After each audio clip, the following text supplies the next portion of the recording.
오늘 시간에는 에스겔 강의 17번째, 앞으로 2번 더 할 것 같습니다.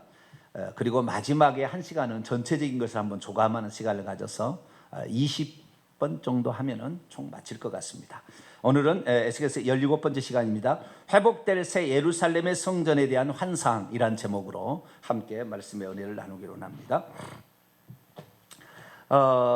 에스겔의 이제 세 번째 부분에 도착했습니다. 세 번째 부분. 그러니까 뭐 크게는 에스겔서가 32장까지가 심판입니다. 심판. 남유다의 심판 1장부터 24장이고 25장부터 32장까지는 열국 7개국에 대한 심판. 그래서 심판이 32장까지고 33장부터 48장까지 회복입니다. 회복. 이것은 회복인데 회복은 크게 두 가지로 나눠집니다. 이스라엘의 회복. 이것이 바로 이제 33장부터 39장까지 해서 우리가 5단계의 회복에 대해서 지난주에 배웠고요. 이제는 40장부터 48장까지는 새 성전의 회복입니다. 새 성전인데 정확히 구분하자면 새 성전과 새 예배와 새 땅에 대한 회복이에요. 그런데 어쨌든 새 성전의 회복이라고 큰 테두리를 보십시다. 새 예루살렘 성전의 회복이 40장부터 48장까지입니다. 근데 우리가 지난번에 우리가 이 공부를 했지 않습니까? 이스라엘의 회복에 있어서 그 파수꾼처럼 에스겔을 보내가지고 회개를 외침으로 세례 요한의 사역이 있을 것이고, 그 다음에 선한 목자, 선한 목자 대신 하나님께서 직접 목자가 되셔가지고 이스라엘의 그 거짓된 목자들 양을 잡아먹고 오히려 자기만 배부르고 양떼들을 힘들게 하는 이 양떼 그 목자를 치고 내가 직접 선한 목자가 되어서 너희들을 다스리라. 그 선한 목자의 목자는 다윗과 같은 것이다 라고 얘기하므로 예수님이 다윗의 후손으로서 목자로 오셔서 회복할 거다. 그래서 세례 요한의 사역과 그 다음에 예수 그리스도, 우리를 위해서 양을 위하여 목숨을 버리신 예수, 요한복음 10장 그 얘기가 나왔었고요. 그 다음에 그것이 어떻게 됩니까?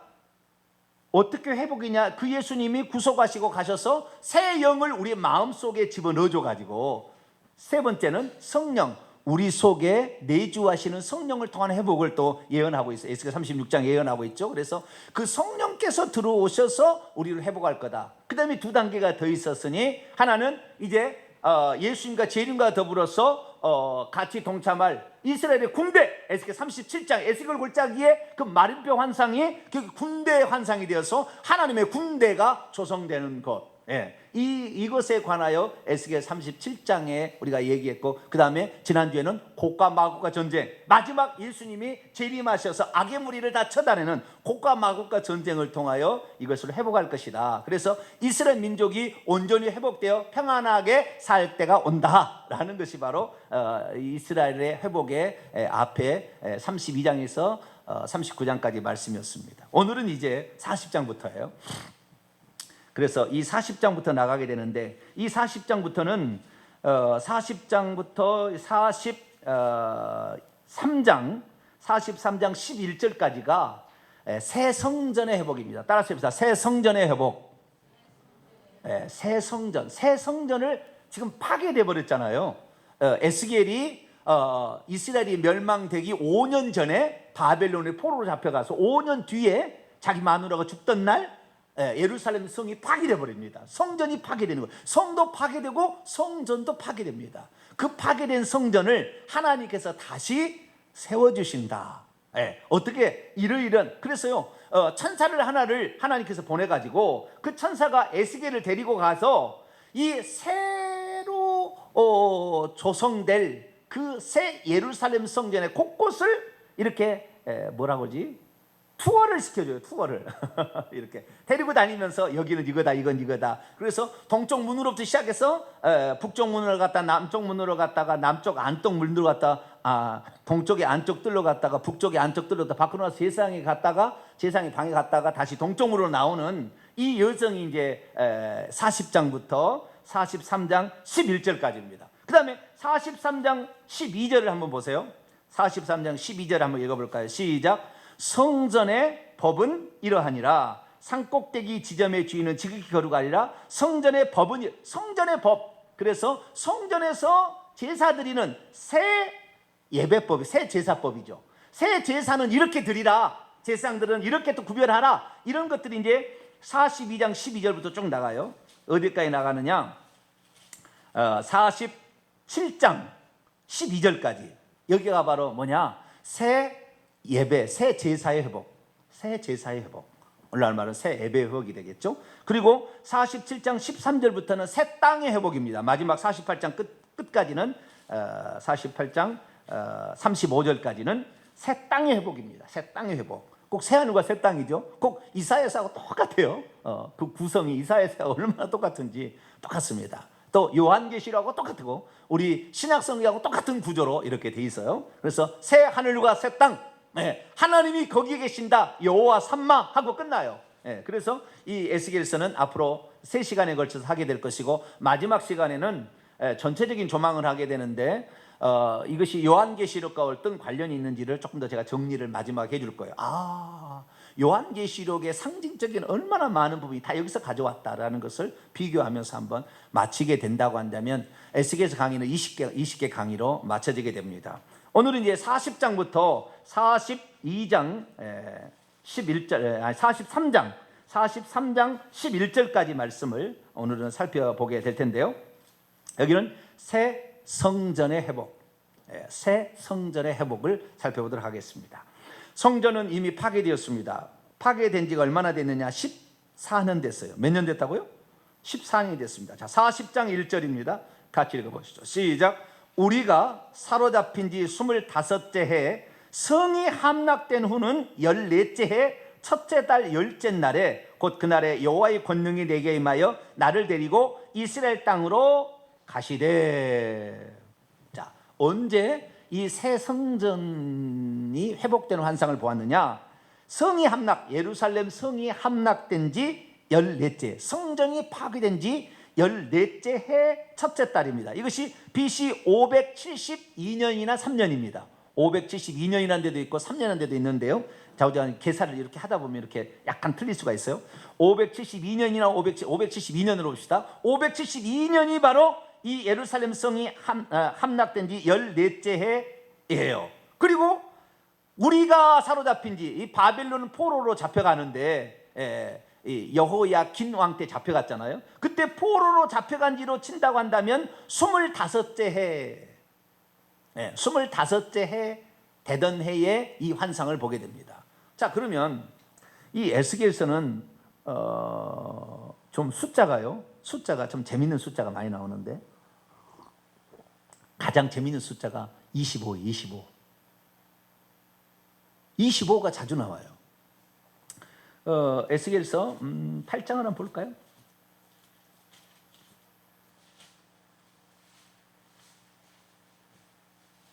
에스겔서 8장이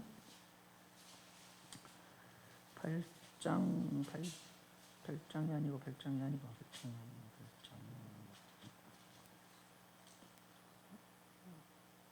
나오네요. 에스겔 8장 16절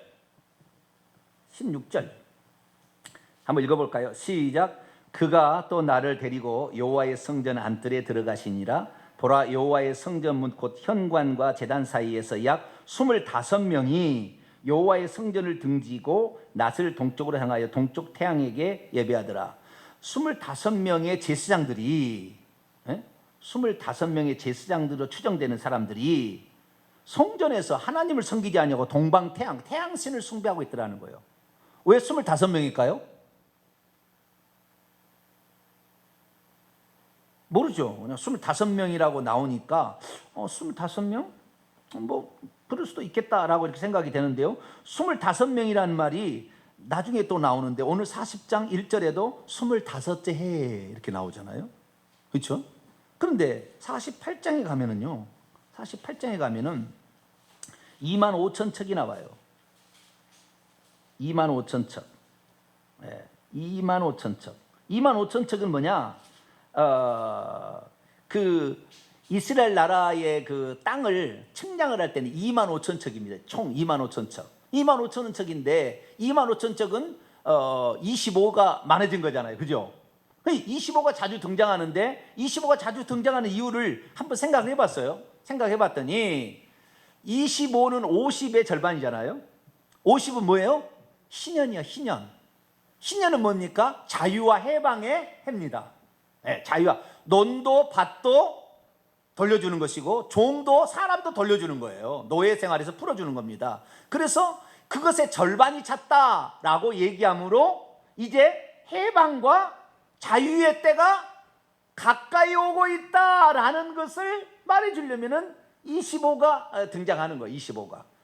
그리고 하나님께서 회복할 그 땅이 2만 5천 척이거든요. 가로 세로 장광이 2만 5천 척이거든요. 2만 5천 척인데 2만 5천 척이라는 것은 하늘에 비하면은 절반이다라고 얘기하므로 크기는 크지만, 그래서 25라는 숫자는 50에 비하면은 적은 숫자인데 아주 적은 숫자지만 상당히 많은 시간이 지났고 또 많은 수가 여기에 포함된다, 그런 의미 같아요. 그래서 이 신년에 비해서 절반 정도 되었다는 것은 이제 여기 그 에스겔서 40장에 25째 해가 됐다는 것은 신년이 가까우고 있다라는 것을 기억하라, 이런 의미가 있는 것 같아요. 이런 의미가 있고요. 그 다음에 그날이 날짜가 1월 10일이라겠죠. 첫째 달 열째 날이에요. 1월 10일이죠. 1월 10일은 출애굽기 12장에 보게 되면 이스라엘 민족이 출애굽할 때에 유월절을 잡는 날이 1월 14일이고 1월 15일 날이 애굽에서 탈출하는 해방되는 날입니다. 그런데 이 1월 10일 날은 어린 양을 가족대로 흠없는 어린 양을 골라서 4일 동안 검사하는 날입니다. 검사. 그리고 14일 해질녘에 이 양을 잡습니다. 그러니까 6월절의 시작은 1월 10일부터 준비가 되어지는 거예요. 그래서 15일 되면은 이스라엘 민족이 애굽에서 자유와 해방을 만끽하는 날이에요. 자유와 해방이 시작되는 날이죠. 그래서 1월 11일 날 이걸 보여주었다라는 것은 곧 있으면 너희들이 이스라엘 회복된다. 예? 너희들이 지금 이 바벨론의 포로로 잡혀와가지고 수목공사에 토목공사에 힘들어서 너희들 고통받아 힘들지. 곧 있으면 너희들이 이 바벨론 포로에서 다시 애굽에서 탈출하였듯이 바벨론에서 탈출할 날이 가까우고 있다. 그것을 암시해 주는 것 같아요. 여호수아 4장에 보게 되면 여호수아가 군대를 이끌고 요단강을 건너서 젖과 꿀이는 가나안 땅에 도착하게 되는데, 그때 젖과 꿀이는 가나안 땅에 도착해서 처음에 진을 친 곳이 길갈인데, 길갈에다가 가나안 땅을 그 요단강을 건너서 제일 첫 번째 진을 쳤던 그 길갈에 진을 쳤던 날이 1월 10일이에요. 1월 10일. 그래서 새 희망이 시작된 날이기도 해요. 그러니까 1월 10일이라는 것은 장차 우리에게 베푸실 구원의 은총을 고대하는 날인가 동시에 그날은 새로운 시작의 날로서 의미가 있기 때문에 이날 보여주지 않았을까라는 생각인데요. 이 생각은 100% 옳은 생각이라고 말할 수는 없어요. 그냥 제가 한번 생각해 본 거예요. 네, 생각해 본 거예요.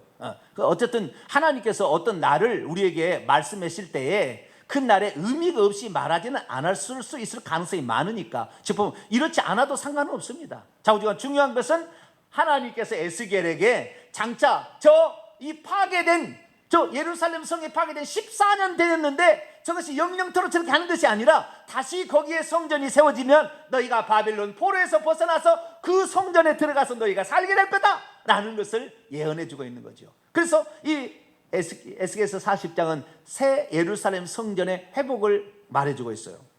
근데 문제는 뭐냐? 이제 지금부터 시작이 됩니다. 새 성전이 회복된다고 했는데 이 새 성전이 언제 회복될 것인가? 그 다음에 에스겔에게 하나님께서 보여준 이 성전의 모습대로 과연 이스라엘 민족이 한 번이라도 이렇게 성전을 세운 적이 있는가? 없다면 이 땅에 진짜 세울 날이 올 것인가에 관한 여러 가지 해석이 있다고 말해요. 여러 가지 해석이 있는데 문제는 뭐냐면 이 에스겔서 40장에서 43장 11절까지 나와 있는 새 성전의 회복이 이스라엘의 랍비들이 얌리아에서 구약 성경을 정경으로 정해서 39권이잖아요. 창세기부터 말라기까지 39권인데 39권의 성경을 정하는데 에스겔서 40장부터 48장을 빼려고 했어요. 그 많은 성경 가운데 이 부분을 빼려고 했어요. 물론 다른 부분도 좀 빼려고 한 데가 있어요. 그런데 이 부분을 빼려고 했습니다. 에스겔서에서. 그래서 에스겔서를 통째로 뺄 거냐, 아니면 40장부터 48장을 뺄 거냐라고 고민했다고 그래요. 고민을. 그래서 이 랍비들이 맨날 며칠 모여가지고 고민하다가 이 부분이 히브리어 마소라 텍스트라고 하는데 히브리어로 온전하게 지금까지 보존된 것도 없어요.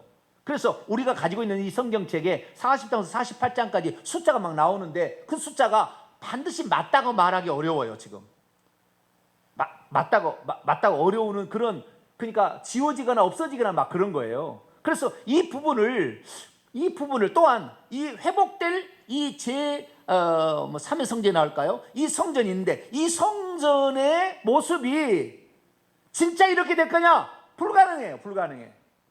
내용을 보기는 불가능해. 왜 불가능해야 되냐면 성읍, 에스겔 48장에 나와요. 성읍이 있고요. 예루살렘 성읍이 있는데 성읍 말고 그 성읍은 5,000척이거든요. 25,000척에 5,000척의 넓이에요. 근데 만척의 땅이 있는데 여기에 제사장의 땅이 있고 그 다음에 레위의 땅이 있어요. 그래서 25,000척 정방향의 그 땅을 회복하게 되는데 이 중간에 있는 제사장의 장이 25,000척이고 광이 10,000척인데 요걸 가위로 양쪽에서 네모에서 가위표를 이렇게 하면 한가운데 만나는 지점이 여기에 성전이 있어요. 지금 오늘 배울 성전이 있습니다. 성전이 있는데 이 성전이 이만큼 크냐? 이만큼 큰 땅이냐? 아니에요. 예루살렘 성전 그 25,000척을 키로로 하면 13.3km가 돼요. 그렇게 안 커요. 그렇게 안 커. 그래서 성읍 있고 성읍 뒤에 제사장의 땅이 있고 그 다음에 레위 땅이 있다는 게 이게 안 맞는 거예요. 예루살렘의 지형하고 안 맞는 거죠. 그래서 이 얌리아 종교회의 때 이 성경은 빼자. 우리가 이대로 실현될 리가 없다. 이대로 실현될 리가 없으니까 이건 빼자 하는 사람도 있었고, 그런데 그 랍비 중에서 상당히 그 영감 있는 랍비도 있었던 모양이죠. 우리의 생각에 맞지 않는다고 우리가 재단해서는 되겠느냐? 성경의 영감으로 하나님께서 보여준 것을 후대 사람이 나중에 어떻게 하든 간에 우리는 이것을 성경으로 넣어야 되겠다. 그런 사람이 있어. 결국에 우리가 이해는 안 돼도 하나님께서 주신 말씀인데, 환상인데 나중에 보면은 뭔가 되겠지 해가 결국에 마지막에 들어온 거예요. 이 성경책이. 왜 그러느냐? 성전의 모습이, 첫째는 성전의 모습이 절대 그만큼 크기가 안 나와. 나중에 보면 예루살렘 성전에 그렇게 안 세워졌어요. 이 뒤로 516년에 수르바벨 성전이 세웁니다. 586년에 이 제일 첫 번째 세워졌던 솔로몬 성전이 파괴가 되고요. 516년에 제2성전이 수르바벨 성전이 세워지게 되는데, 수르바벨 성전은 요 에스겔서 40장에서 43장 11절까지 나와 있는 성전들 회복이 안 됐어요. 지금도 안 될 것이고 앞으로도 안 될 거예요. 아마 절대 안 된다고 나는 봅니다. 나는 절대 안 된다고 봐요. 될 확률은 0.1% 있어서 될 수도 모르겠지만 난 절대 안 된다고 봐요. 근데 왜 그러냐면은 제가 누차 얘기합니다마는 이스라엘의 회복도 메시아를 통한 교회 회복을 상징하는 것이었고, 여기에 있는 성전이나 그 다음에 제사, 예배죠. 성전이나 예배나 그 다음에 땅의 회복은 다 천국에 있는 것의 모형으로서 이미 아마겟돈 전쟁으로, 곡과 마곡과 전쟁으로 예수 그리스도의 재림으로 끝났습니다. 그러면 다음에 나타날 것은 천국에 있는 성전, 천국에 있는 예배, 천국에 있는 땅의 모습을 모형으로 보여주는 거다 그 말이에요. 네. 그런 것이지 진짜 이 땅에 그대로 회복될 것은 아니에요. 그래서 그런데 제가 봤을 때 한 70에서 80%는 이것이 예수님의 재림 이후로 천년왕국의 지상에 이 성전이 세워질 거라고 믿고 있어요. 지금 목사들이나 이런 사람들이 뭐라고요? 천년왕국 때 이 성전이 세워진다. 천년왕국 때 이 성전이 회복될지 안 될지는 저는 매우 부정적으로 보는 사람인데, 어쨌든 천년왕국의 성전이다라고 그래요. 그러면 천년왕국의 성전인가? 네, 그 부분에 관하여 오늘 제가 이제 말씀을 좀 드리겠고요. 그 다음에 이 성전의 회복을 통하여 하나님께서 우리에게 하시고자 하는 말씀은 무엇인가? 하시고자 하는 말씀은 무엇인가? 그것을 우리가 좀 살펴보는 시간을 갖도록 하겠습니다. 그래서 사로잡힌 지 25째 해 희년이 생각하라. 희년이 있다. 이제 절반 왔다. 이제 고개를 넘었느니라. 너희들 힘든 여정은 넘었다. 너무 현재 상황이 어렵다고 절망하지 마라. 1월 10일 날 그날 준비했지 않냐? 준비한 자들이 탈출하더라. 그리고 그런 자들이 적과 꾼의 가나안 땅을 밟더라. 라는 것을 지금 얘기해 주려고 이 숫자들을 얘기하고 있지 않나라는 생각이 들어요. 그래서 하나님께서 이제 여호와의 권능이라면 원문은 여호와의 손입니다. 여호와의 손이 내게 임하여 나를 데리고 이스라엘 땅으로 갔어요. 지금은 테라비브라는 바벨론의 강가에 있는데 여기에서 1,500km, 1,300km인가요? 1,300인가 1,500km 떨어진 그 지금 예루살렘으로 데리고 갑니다. 그러니까 몸은 지금 이 바벨론에 있는데, 멀리 이국 말리 바벨론에 있는데 그 영을 데리고 하나님께서 예루살렘에 가서 보여주는 거예요. 그래서 장차 회복될 성전의 모습이 어떤 건지를 투어를 시킨 것이 40장 1절에서 43장 11절까지 나와 있다는 거예요. 그런데 이런 일이 또 있었어요. 과거에 한번. 에스겔서는 제가 뭐라고 얘기했죠? 늘 반복이 있다. 똑같은 장면이 반복이 있다. 근데 그런 얘기 하잖아요. 이게 에스겔의 특징이에요. 특징인데 이 에스겔이 과거에도 이런 적이 있었어요. 자, 에스겔서 8장으로 넘어가 볼까요?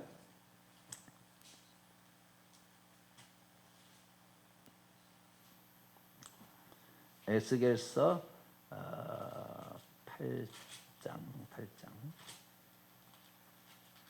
8장이 아니고요. 죄송합니다. 11장 잠깐만요. 이 데리고 간 적이 있어요.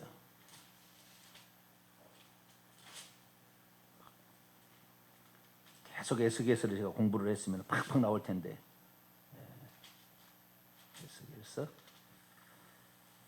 데리고 갑니다. 8장이 맞네요. 8장 1절이네요. 8장 1절. 제가 맞았습니다.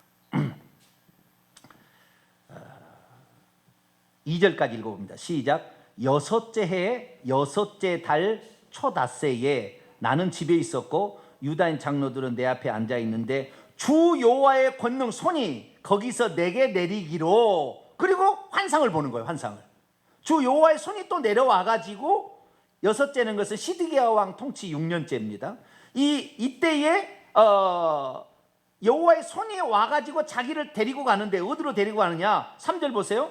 그가 손 같은 것을 펴서 내 머리털에 한 모습을 딱 잡더니 주의 영이 나를 들어서 천지 사이로 올린 다음에 하나님의 환상과 나를 예루살렘으로 가서 안뜰에 북향한 문으로 갔는데 거기에 우상 숭배하는 자들이 있더라는 거죠. 그래서 그 에스겔서 8장에 보더라도 하나님께서 에스겔을 영을 빼가지고 그렇게 그 예루살렘에 갔다 오게 하는 경우 있어요. 이런 경우가 오늘날도 있습니다. 오늘날에도. 그러니까 오늘날에도요. 나는 여기서 기도를 하는데 하나님께서 내 영을 뽑아 올려가지고 어느 장면을 보고 오게 하는 경우가 있어요. 그 천국에도 갔다 옵니다. 이렇게 해가지고 천국에도 갔다가 오고요, 지옥에도 갔다 오고. 몸은 여기 있어요. 근데 영이 빠져나갑니다. 지붕으로 빠져나가가지고 초강속으로 달려가서 천국을 보게 오고 하고, 이렇듯이 이것은 천국을 보게 오게 하는 것도 있고요, 그 다음에 다른 장소에 가서 보고 오게 하는 경우도 있어요. 이것은 이제 오늘날 너무 많이 타락해서 이런 경험들이 많지 않으나 과거에는 한 3, 40년 전에는 이런 일이 많이 있었어요. 많이 있었는데 지금은 그렇지는 않습니다. 근데 이렇게 하나님께서 에스겔하듯이, 마찬가지로 그 요한계시를 보더라도 사도 요한을 하나님께서 영을 불러서, 요한계시 4장에 보면 불러가지고 천국의 모습을 보고 오게끔 하는 이 장면이 또 나와요. 그래서 에스겔서의 이 그 모양들은 우리가 요한계시록을 읽으려면 필수적으로 읽어야 될 성경책이에요. 왜냐하면 에스겔에 나와 있는 대부분의 이 표현들이 그대로 요한계시록에 상징적으로 그대로 들어가 있거든요. 그래서 됩니다. 그래서 이제 하나님께서 초자연적인 은혜를 베푸셔서 새로 회복될 예루살렘의 성전의 모습을 보여줍니다. 자, 2절 넘어갑니다. 40장 2절입니다. 하나님의 이상 중에 나를 데리고 이스라엘 땅에 이르러 나를 매우 높은 산 위에 내려놓으시는데 거기에서 나무로 향하여 성읍 형상 같은 것이 있더라. 매우 높은 산에 왜 올려놨겠어요? 투어시키려고. 자, 누가 그럽니까? 누가? 3절에 보니까 누가 그것을 투어를 시켜주냐. 3절 읽습니다. 시작. 나를 데리시고 거기에 이르시니 모양이 놋같이 빛난 사람 하나가 손에 3으로 만든 줄과 측량하는 장대를 가지고 문에 서 있더니 그 사람이 내게 이르되 인자야, 내가 내게 보이는 그것을 눈으로 보고 귀로 들으며 내 마음으로 생각해보라. 내가 이것을 내게 보이려고 이리로 데리고 왔나니 너는 본 것을 다 이스라엘 족속에게 전할지어다. 이분이 사람의 모습으로 놋같이 빛나는 사람 하나인데 이분이 천사일 수도 있고 그 다음에 예수님이라고 이렇게 표현해도 될 수도 있을 수도 있어요. 그러나 정확히 모르지만은 그냥 놋같이 빛나는 사람처럼 생긴 천사라고 이제 우리가 지칭합시다. 그 존재가 나를 어디로 데려가요? 여호와의 손이 나를 임이니까 천사가 딱 달라붙어서 나를 데리고 예루살렘으로 간 높은 산으로 올라갔어요. 요한계시록에 보게 되면은 요한계시 22장 보면은 높은 산이 나와요. 높은 산이. 그래서 하나님의 그 새 예루살렘, 하나님이 계시는 곳을 이렇게 바라보는 게 나와요. 똑같이 여기도 높은 산이 있어요. 그러면은 예루살렘에 높은 산이 있는데 높은 산이 어디 산이죠? 예루살렘 가보셨나요? 네. 예루살렘에 가시게 되면 예루살렘에는 산이 세 개 있습니다. 예루살렘에 산이 3개 있는데 하나는 시온산, 하나는 성전산, 하나는 감람산. 이 3개의 산이 있어요. 가장 높은 산은 감람산입니다. 그래서 감람산에 올라서 이 예루살렘 성전이 다 보입니다. 감람산 올라. 그 감람산에 주님께서 동쪽의 문으로, 좀 더 동쪽의 의미가 나옵니다. 동쪽의 문으로 예수님께서 낙이 타고 입성하셨는데 재림도 그쪽으로 한다고 하는데 예수님이 재림할까봐 이 로마의 군대인가요? 그 사람들이 이 동쪽으로 난 문을 지금 막아놔버렸어요. 동쪽에 난 문을. 근데 예수님이 재림이 그쪽으로 온다. 감람산에 그 발이 설 것이요. 스가랴 14장에 나와 있기 때문에 예수님이 감람산으로 재림하니까 그 감람산에 우리가 예수님 재림할 때 가장 먼저 구경하자, 예수님을 맞이하자 해가지고 감람산의 무덤이, 감람산이 순전히 무덤이에요. 얼마나 돈 주고 부자들이 샀을 거예요. 웬만한 사람 그건 못 들어갔을 겁니다. 지금까지 얼마나 많은 사람이 죽었는데 그 감람산의 중턱에 전부 무덤이에요. 무덤이 꽉 찼어. 왜? 부활할 때 거기서 어리석잖아요. 그 땅속에서 무덤한 착각하려. 거기서 부활해서 재림하시는 예수님을 맨 처음에 맞이해가지고 주님과 더불어 개선행진을 하겠다는 거예요. 그래가지고 그때 어리석은 자죠. 죽으면 바로 천국과 지옥 가는데 모르고. 그 감람산일 확률이 많아요. 높은 산에 올라서 이제 그 성전, 새로 회복될 성전을 보입니다. 보이는데 그 성전의 모습이 5절에 나와 있어요. 자, 5절 한번 읽습니다. 시작. 내가 본즉 집 바깥, 이 집이 아니라 바이트인데요. 이건 성전이라고 표현하는 게 나와요. 성전 바깥, 시작. 성전 바깥 사방으로 담이 있더라. 그 사람의 손에 측량하는 장대를 잡았는데 그 길이가 팔꿈치에서 손가락에 이르고 한 손가락 너비가 더한 자로 6척이라. 그 담을 측량하니 두께가 한 장대요 높이도 한 장대더라. 아멘. 여기 보니까요, 장대를 가지고 측량을 하는데 장대만이 아닙니다. 3절에 보니까 삼줄과 장대가 있어요. 측량하는 도구가 2가지가 있습니다. 삼줄이라는 것은 줄로 되어 있는 것이고, 그 다음에 장대는 지팡이 같은 장대예요. 장대, 장대 아시죠? 이렇게 크기를 하나 하면 또 하나 이렇게 재잖아요. 장대가 있으니까 이렇게 하나 또 하나 이렇게 재가잖아요. 근데 뭐죠? 3으로 만든 줄은 안 끊어져요. 3은 상당히 셉니다. 이렇게 꽈가지고 만드니까. 그래서 줄로는 아주 길죠. 이렇게 긴 곳을 잴 때는 3줄로 재고, 짧은 것은 장대로 하나, 또 둘, 셋 이렇게 돼가는 거예요. 그런데 여기에서 담이 있는데 담을 쟀다는 거예요. 담을 뭘로요? 장대로 쟀다는 거예요. 장대로 쟀다. 나중에 이 땅은 줄로 재는 거예요. 엄청나게 크니까 줄로 땅은. 그런데 그 땅 중에서 조금 일부분이 뭐예요? 성전이에요. 성전. 이 성전에 있는 성전은 장대로 재는 거예요. 장대로 재는데 이 성전에 담이 쳐졌더라는 거예요. 이 담이 쳐졌는데 이 담이 얼마냐 그러니까요. 500척, 그러니까 장광이 가로 세로가, 그러니까 길이와 넓이가 500척 500척이에요. 자, 42장으로 볼까요? 42장 15절 봅니다. 그가 안에 있는 성전 측량하기를 마친 후에 나를 데리고 동쪽을 향한 문의 길로 나가서 사방 담을, 그 성전의 담을 측량하는데, 그가 측량하는 장대 곧 그 장대로 동쪽에 있는 담을 측량을 했더니 500척이요. 그 장대로 북쪽을 측량하니 500척이라. 500척은 얼마 정도냐면 275m예요. 몇 메타요? 275m 정도 됩니다. 자, 그러면 다시 5절 넘어옵니다. 40장 5절. 척은 뭐고 규빗은 뭐냐라는 거예요. 팔꿈치, 여기 팔꿈치 끝에서 손가락 끝까지 요거를 규빗이라고 합니다. 어른의 이 팔끝에서 여기 팔꿈치에서 여기 손끝까지가 규빗이라고 합니다. 규빗. 예, 규빗은 45.6cm입니다. 예, 평균 45.6cm. 그런데 이 규빗에다가 한 손바닥의 너비가 더한 자로 척을 맞는다고 그랬어요. 그래서 손바닥 넓이가, 이 손바닥 있죠, 손바닥 넓이만큼 더 되는 거예요. 여기 규빗에다가 더 되는 거예요. 그래서 여기를 7.6cm로 봅니다. 그래서 53.2cm를 한 척이라고 합니다. 한 척은 53.2cm.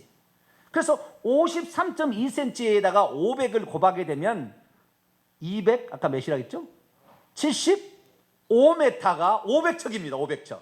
예. 그래서 장광의 500척 크기가 이 성전의 담입니다. 담. 이 안에 성전이 있는데요. 성전은 100척입니다. 안에 가면 성전은 100척인데 크게는 500척이 500척의 이 모습에 담이 쳐져 있더라는 것입니다. 자, 그래서 이제 이 성전 이제 구경을 투어를 해야 되는데, 그 투어하는 내용을 설명으로 쓰니까요 되게 어려워요.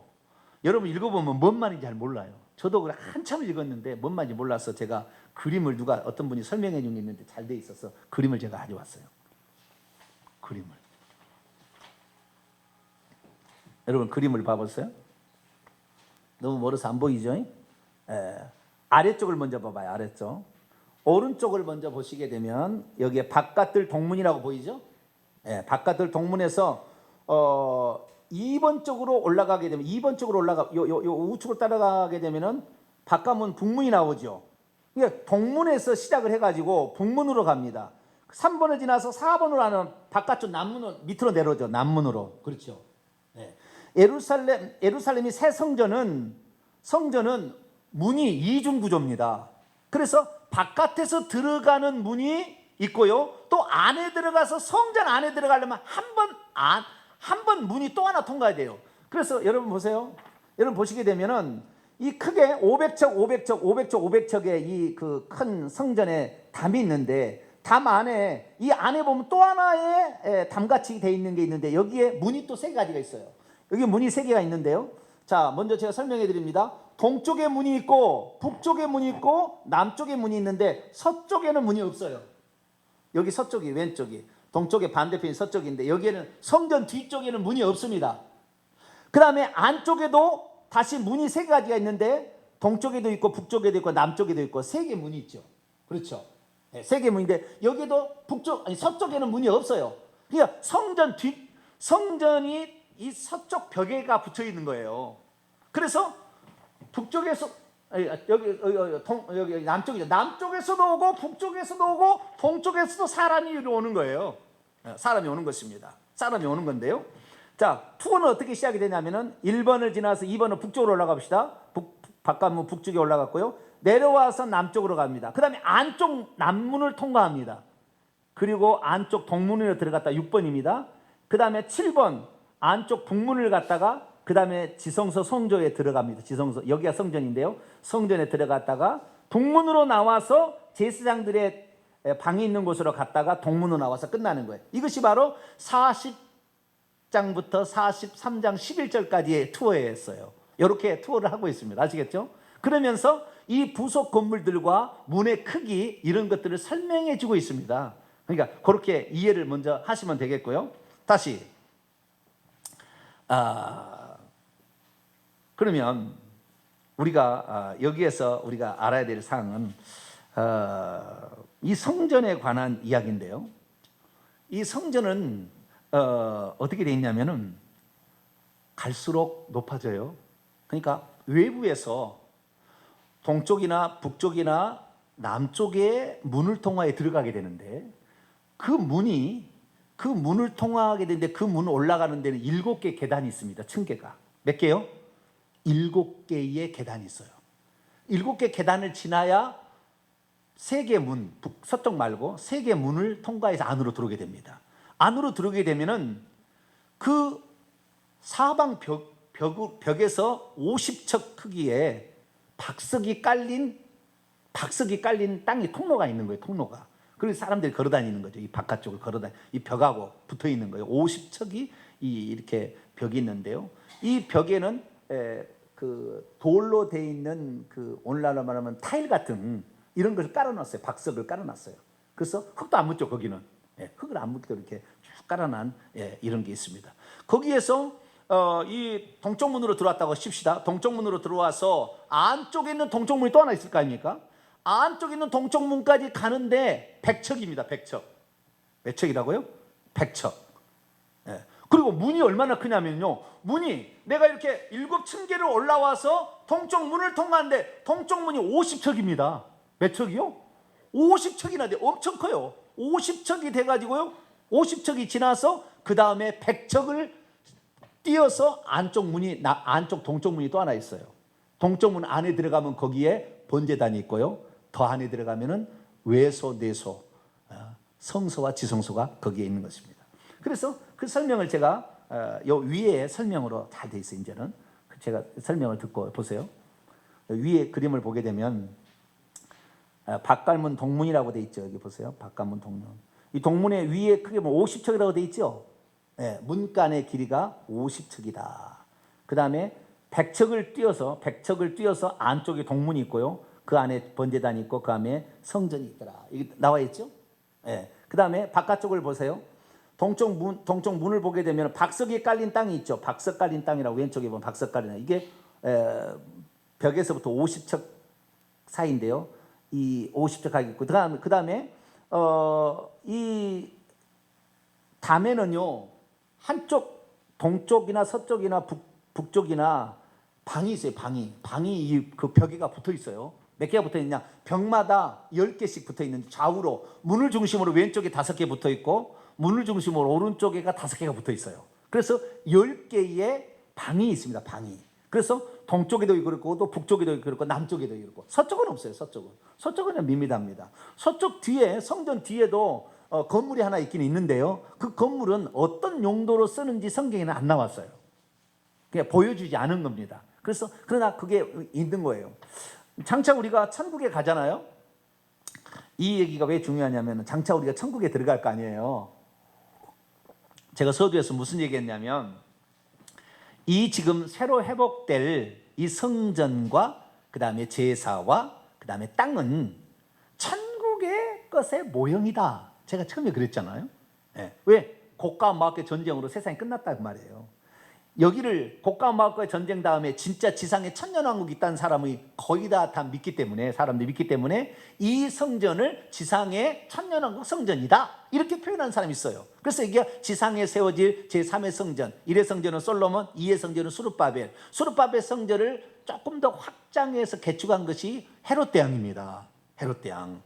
그래서 헤롯 대왕이 그래서 헤롯 대왕 성전까지는 제2성전이라고 그러고 이제 요 에스겔서 40장부터 48장에 나오는 40장에서 43장 11절까지 나오는 이 성전을 제3의 성전 또는 천년왕국 성전이라고 사람들이 해석을 했어요.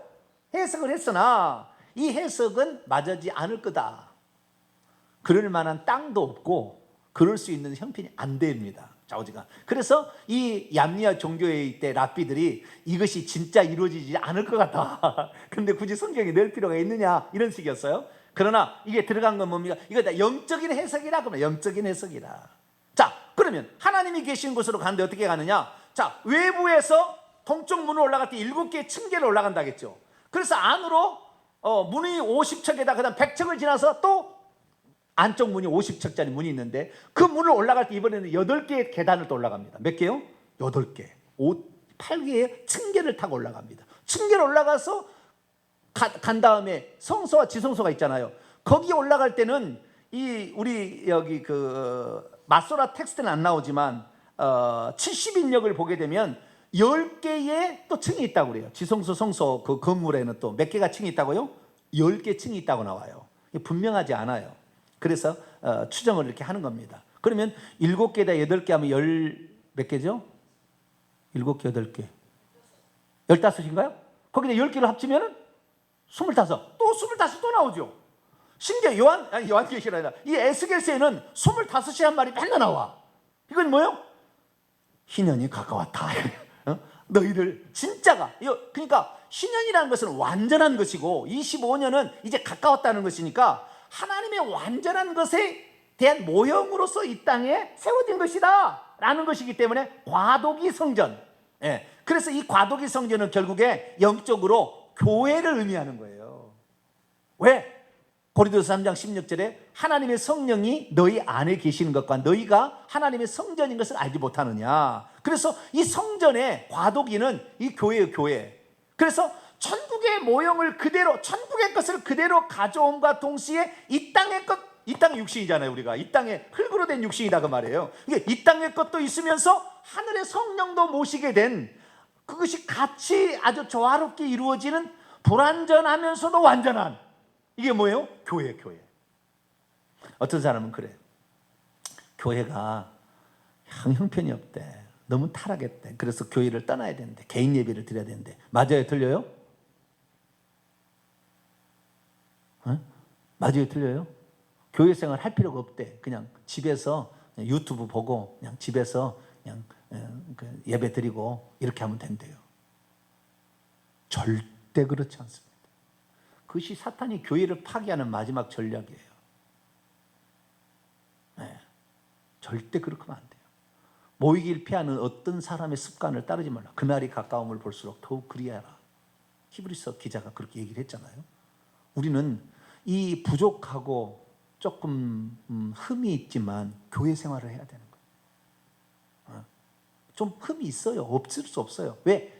흙덩이로 지어진 우리 인간이 하나님의 성전이 됐으니까. 그러니까 거룩한 것과 속된 것이 같이 만나는 것이 교회거든요. 그러나 더럽다고, 속되다고, 또는 더럽다고, 죄를 지었다고 이걸 버려버리게 되면 거룩한 하나님 임재하는 장소가 없어요. 지금 이 성전을 이제 투어를 시켜줍니다. 이 천사가, 예수님과 같은 그분이 오셔가지고 투어를 에스겔을 시켜준 다음에 에스겔에게 이 성전을 투어를 시키고 담까지 딱 동쪽에서 들어가서 북쪽으로 갔다 남쪽으로 갔다 남쪽 갔다 동쪽으로 갔다가 북쪽으로 갔다가 성전 갔다가 밖으로 문으로 빠져나와서 제사장 방통에다 다시 동쪽으로 나오잖아요. 나온 다음에 어떤 장면을 보여줘요. 그 장면이 우리가 왜 교회 생활을 해야 되는 것인가를 우리에게 일러줍니다. 그것이 43장이에요. 이 설명은 지금 40장부터 42장까지 설명을 다 한 거예요. 아시겠죠? 대충 다 한 겁니다. 자, 43장 넘어갑시다. 이게. 그래서 동쪽으로 나왔어요. 동쪽으로 나왔어요. 동쪽으로. 자, 동쪽으로 나와. 43장 1절입니다. 그 후에 그가 나를 데리고 문에 이르니 곧 동쪽 문으로 들어갔다가 동쪽 문으로 다시 나왔어요. 동쪽으로 나왔어요. 그랬더니 무슨 일이 벌어지냐, 이게 중요한 거예요. 이 성전은 과도기의 성전이자, 그래서 물질적인 것과 영적인 것이 같이 만나는 오늘날의 교회를 상징하는 거예요. 2절 읽습니다. 시작.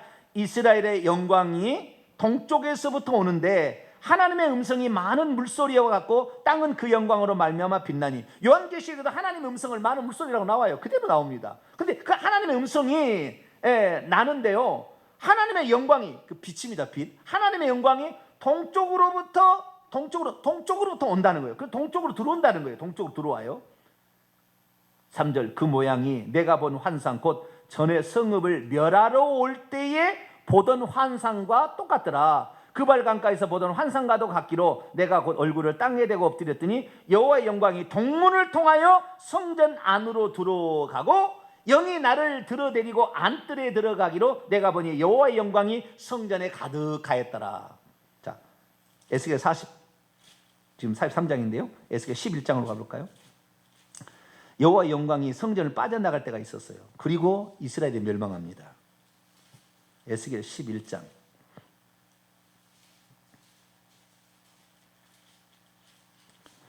여호와의 영광이 그 성전을 버리고 떠납니다. 그것이 그 성전은 무슨 성전입니까? 솔로몬 성전을 586년에 멸망할 때 하나님이 먼저 그것을 떠나버려요.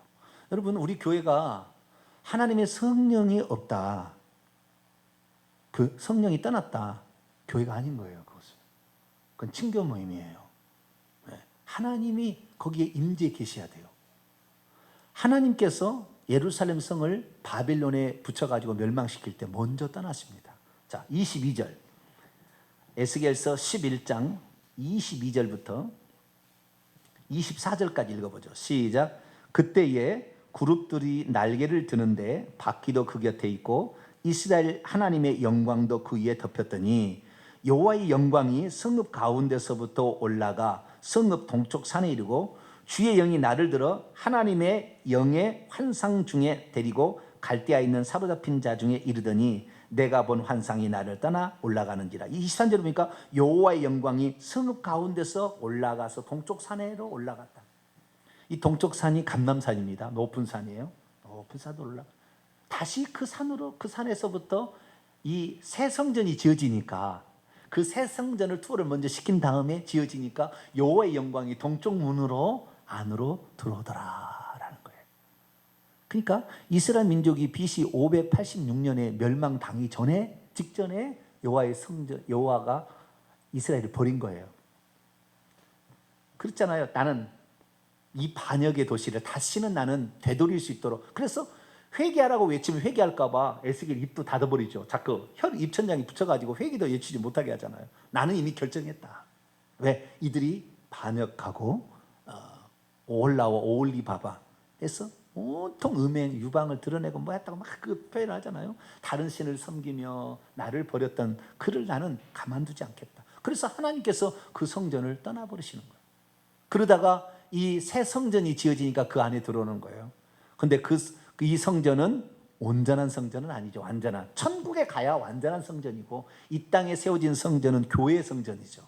너희가 하나님의 성전인 것과, 너희가 하나님의 성전인 것과. 고린도서 3장 16절. 그래서 이 성전이 비록 온전치는 못해도 여호와의 영광이 들어오는 성전이다. 그래서 우리가 교회 생활을, 혹시 교회가 조금 부족하고 그런다 할지라도 교회 생활을 통해서만 하나님의 영광을 맛볼 수가 있어요. 그렇기 때문에 교회를 떠나서 개인이 만약에 신앙생활 한다, 하나님의 영광이 떠나버립니다. 하나님은 떠나버리는 거, 그게 없어요.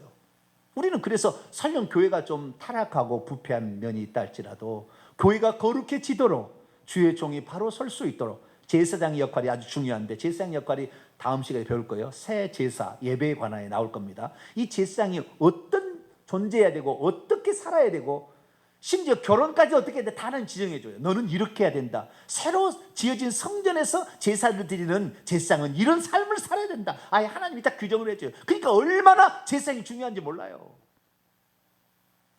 얼마나 주의 종이 할 일이 중요한지 모릅니다.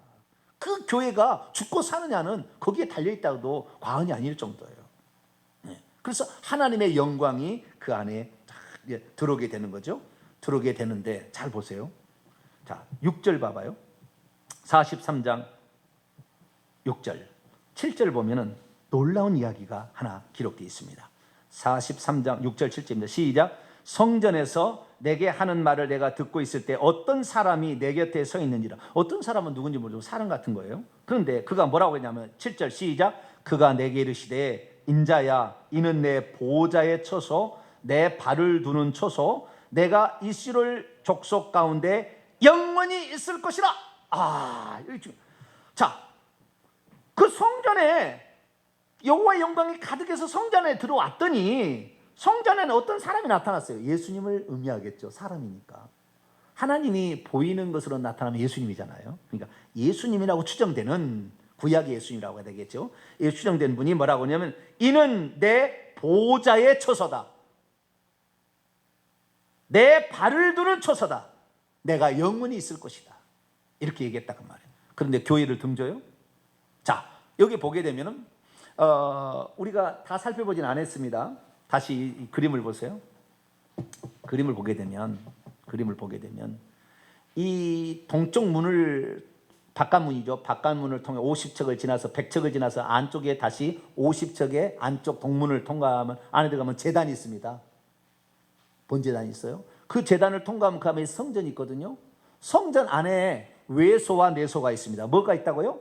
외소와 내소가 있어요. 외소, 내소라는 것은 성막으로 치자면 성소와 지성소를 외소, 내소라고 해요. 이것은 솔로몬이 성전을 지을 때 그렇게 부르기 시작했는데, 성소를 외소라고 그러고 지성소를 내소라고 부릅니다.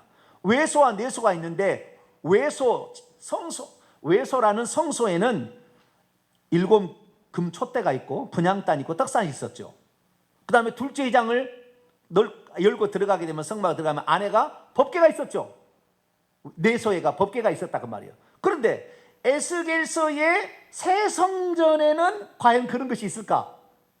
번제단은 있습니다. 번제단은. 그러면 이 에스겔이 봤던 새 성전이 과연 있을까? 없어요. 없어. 자, 봅니다. 41장, 에스겔서 41장 21절부터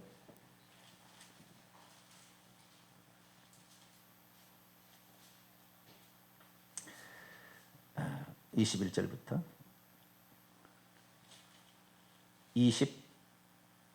22절까지만 읽도록 합니다. 시작.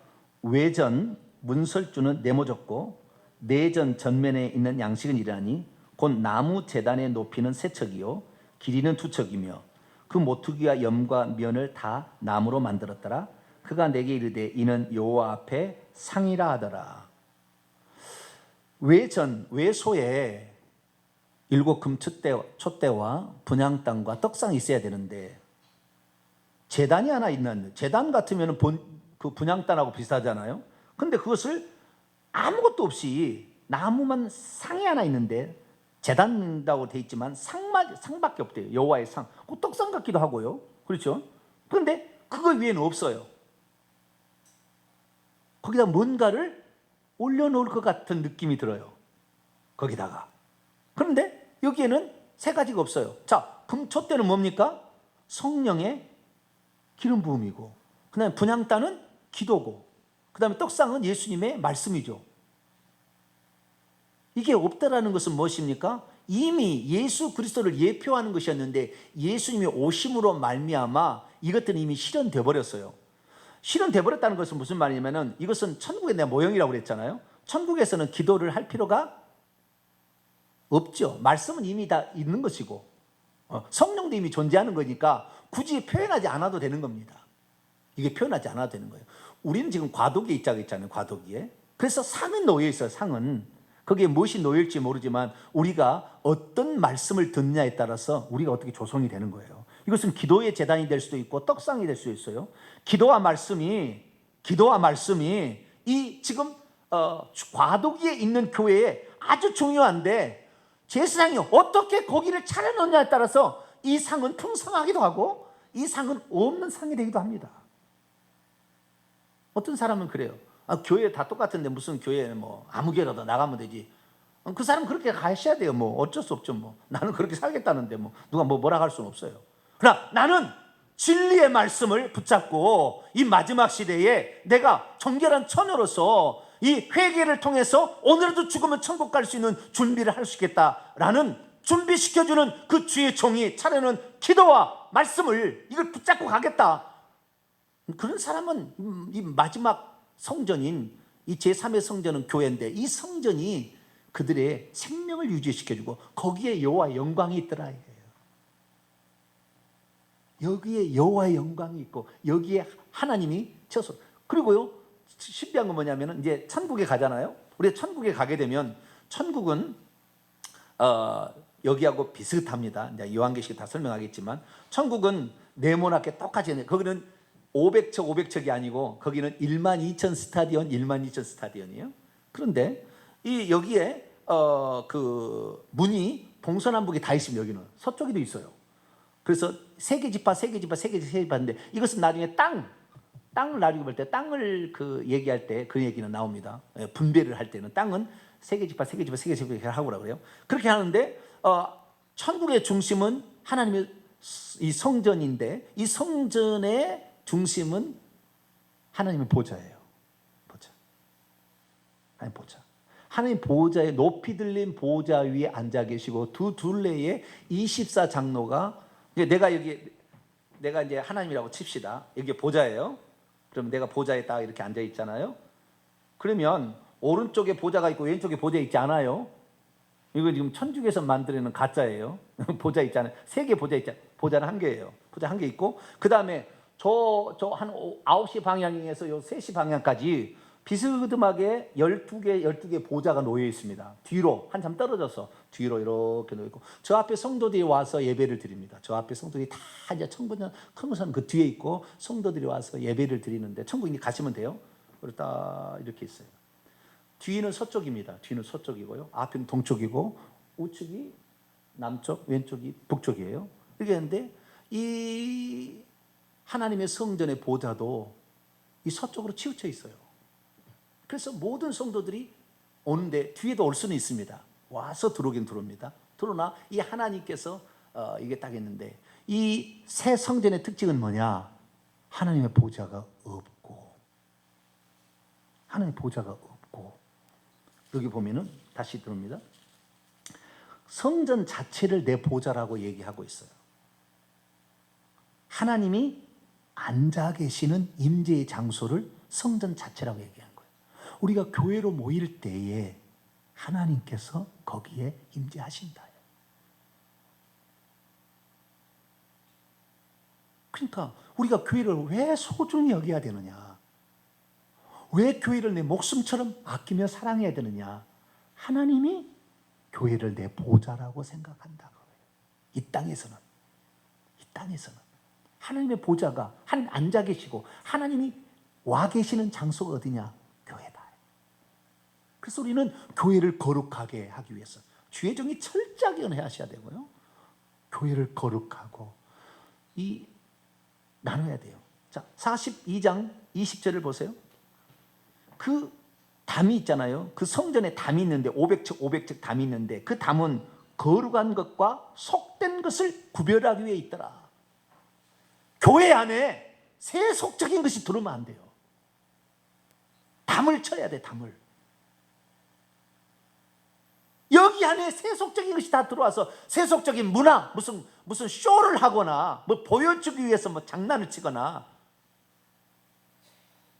교회 무너지는 거예요. 하나님 거기 안 계세요. 하나님 버리는 겁니다. 예루살렘 성전을 버렸잖아요. 여호와의 영광이 떠나버리는 거예요. 그래서 우리는 이 땅에 살게 될 때에 교회가 하나님의 보좌다. 따라합시다. 교회가 하나님의 보좌다. 이 생각을 가져야 된다는 거예요. 내가 여기서 하나님을 만나고 여기서 하나님의 영광을 경험하고 여기에 기도와 말씀으로 내가 생명을 걸고 여기에서 내가 하나님 말씀을 들어서 천국의 것을 고대하면서 본향을 찾아갈 것을 고대하면서 살아야 될 가장 거룩한 처소다. 이런 처소라고 가야 된다는 것입니다. 결론을 이제 하고 마치도록 하겠습니다. 자, 우리가 뭐 전체적인 것을 싹 공부를 했어야 되는데 구체적인 것은 제가 다 얘기 안 했습니다. 뭐 구체적인 걸 얘기한다고 해서 뭐 몇 척이 몇 규빗이고 뭐 몇 척이라고 해가지고 그 안다고 해서 뭐 특별한 것은 아닌 것 같아요. 정리해 보면은 이 첫 번째요. 이 새 성전은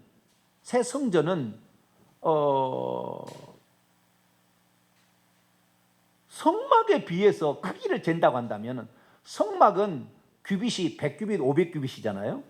근데 여기는 500척, 규빗보다 7.6cm가 더 있는 것이 한 척인데 100규빗, 500규빗의 성막에 뜰이 있다고 한다면 이 새 성전은 500척, 500척의 정방이에요. 전부 똑같은 거예요. 이 똑같다는 것은 거룩을 상징한다고 그래요. 거기는 거룩한 장소다. 500척인데 이 500척이라는 것을 평수로 계산하면 2만 평 조금 더 넘습니다. 몇 평이라고요? 2만 평이 좀 더 넘고요. 성막을 평소에 한다면 378평입니다. 몇 평이라고요? 378평이에요. 새 성전은 2만 450평입니다. 몇 평이라고요? 2만 400. 그러니까 어마어마하게 크다는 거예요. 어마어마하게 크다는 것은 이스라엘 민족을 하나님께서 성막으로 임재하는 장소로 사용했을 때는 아주 작았지만 교회는 그 사이즈가 엄청 클 거라는 거예요. 이스라엘 민족과 비교 안 된다는 거예요. 그래서 오늘날의 교회는 전 세계의 교회가 있는 거예요. 지금 엄청 크다는 거예요. 이것이 첫 번째 이 에스겔서 새 성전이 교회라는 모형을 통해서 가르쳐주는 것이라고 할 수 있고요. 성전 안에 법궤와 금초대, 분향탕, 떡상이 없다. 그런데 거기에 빈 상만 있다. 이건 무엇입니까? 그 상에다가 무엇을 올려놓을 것인가는 엄청 중요한 너희들이 선택할 문제다는 거예요. 그 풍성함과 연약함은 이것이 가르쳐주는 것이고요. 세 번째는 이 성전에서 이제 다음 시간에 배울 겁니다만은 성전의 동쪽의 문지방에서부터 물이 흘러나옵니다. 물이 흘러나와. 그리고 물이 흘러나와가지고 그 강가에는 생명과처럼 온갖 과실들이 있고 그 강가에 물고기 떼가 살다고 이제 47장이 나오거든요. 나오게 되는데 엄청난 풍성. 이것이 모습이요 영락없이 천국에 가면은 하나님의 보좌로부터 생명강이 흘러나와서 강 좌우에 생명나무가 달마다 실과를 맺고 하는 모습과 양없이 똑같아요. 나중에 공부할 거예요. 양나 똑같아요. 그래서 이 지상에는 하나님의 성전에서 물이 나오지 않아요. 그러니까 이런 성전은 이 땅에 존재하지 않아. 이것은 하늘의 성전의 모형이라 쉽게 말해서. 그래서 하나님으로부터 생명의 물이 흘러나 이 성전에서 세상을 거룩하고 세상을 살리는 물이 여기서 흘러나온다는 것을 이 성전은 말해주고 있어요. 그래서 이 성전은 지상에 건축될 천년왕국의 제3의 성전을 말하는 것이 아니라 교회가 세상을 살리는 생명을 흘려보내는 장소다 그 말. 할렐루야. 이걸 얘기하고 있어요. 그래서 저는 이 에스겔서 40장부터 나오는 이 장면은 교회를 말하는 것이지 이 땅에 진짜 물질적으로 똑같이 세워진 성전을 얘기한 게 아니다. 장소도 그럴 만한 장소도 예루살렘은 없고 안 된다. 그런 사실을 말씀을 드릴 수 있습니다. 우리는 이 교회를 귀하게 여기시고 이 교회에 주의 종들을 위해서 더 기도하시고 이 교회가 모든 것을 살리는 악을 물리치고 세상의 빛과 소금이 되는 그 원천이니까 교회를 귀중하게 여기시기를 간절히 바랍니다. 거룩하신 하나님 감사합니다. 에스겔 성전을 통하여 우리 교회가 어떤 역할을 감당했는지 또 듣게 하시니 감사를 드립니다. 우리가 교회를 얼마나 소중히 여기고 값지게 여기고 귀하게 여겨야 될 것인가 다시 한번 생각하게 하셨으니 교회를 사랑하는 우리 주님께서 당신의 몸을 희생해서 우리 교회를 건져냈듯이 우리도 교회를 사랑하고 아끼는 저희들 되게 해 주옵소서. 우리 주 예수 그리스도의 이름으로 기도하옵나이다. 아멘.